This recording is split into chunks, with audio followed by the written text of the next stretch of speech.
dobrý deň, prípadne dobrý večer, podľa toho, v akej časti dňa ste.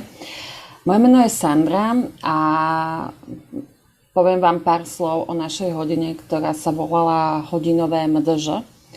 A už z názvu vyplýva, že sa teda budeme rozprávať o Medzinárodnom dni žien, alebo skôr budeme poznávať a rozprávať sa so ženami.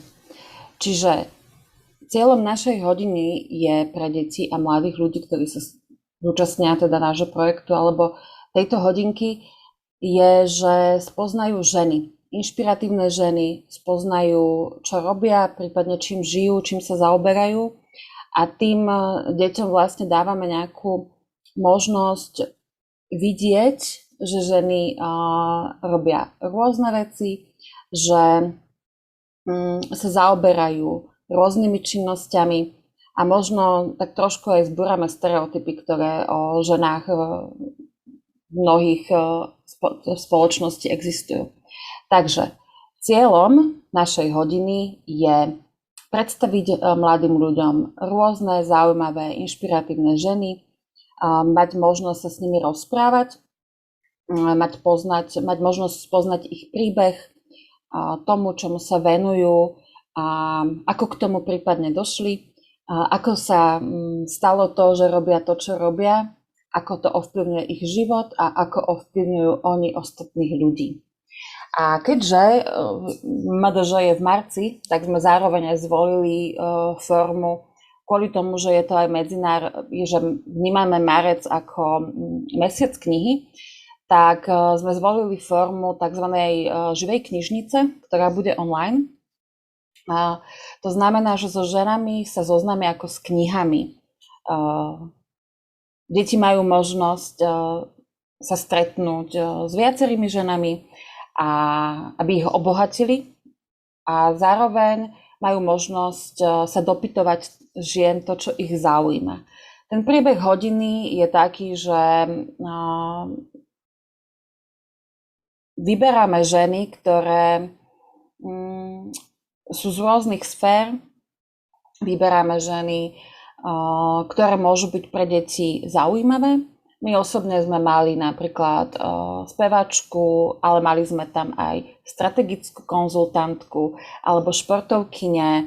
Mali sme ženy, ktoré majú občianske združenia alebo sa venujú rôznym skupinám a komunitám.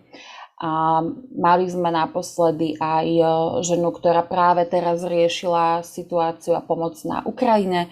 Čiže bolo tam široké spektrum, či už profesie, alebo toho, čomu sa oni venovali. A deti mali možnosť čítať v nich ako v knihách. To bola tá živá knižnica a prechádzali teda rôznymi skupinami a zároveň mali možnosť si trénovať alebo získať zručnosť v tom, ako kladú otázky pre ženy.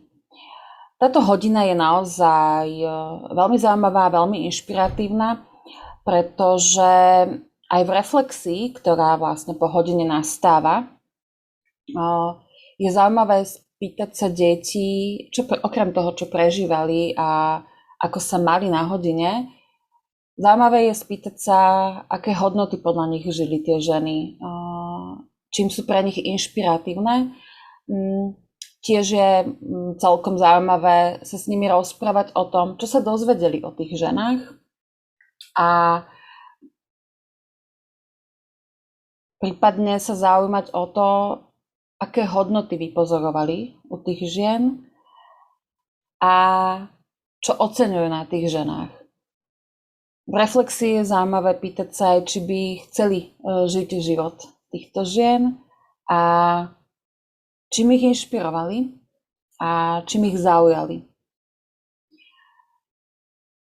Osobne som túto hodinu vnímam ako inšpiratívnu aj pre mentorov a mentorky, pretože tiež majú možnosť spoznať zaujímavých ľudí a tiež majú možnosť spoznať, ako sa dostali tam, kde sú, ako fungujú a naozaj táto hodina má silu v tom, že otvára priestor rozprávať sa o tom, čo ženy prinášajú do nášho sveta a ako ovplyvňujú tiež spoločnosť. Každopádne výber hostiek je na vás.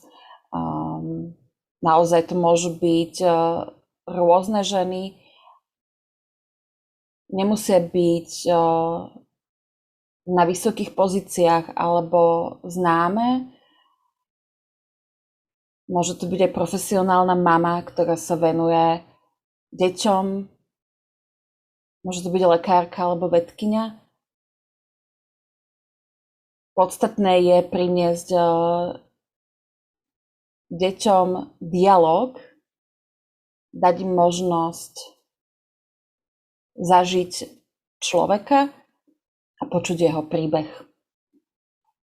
Verím, že to bude inšpiratívne, zaujímavé, hravé a plné dobrodružného spoznávania. Držím vám palce, užite si tú hodinu.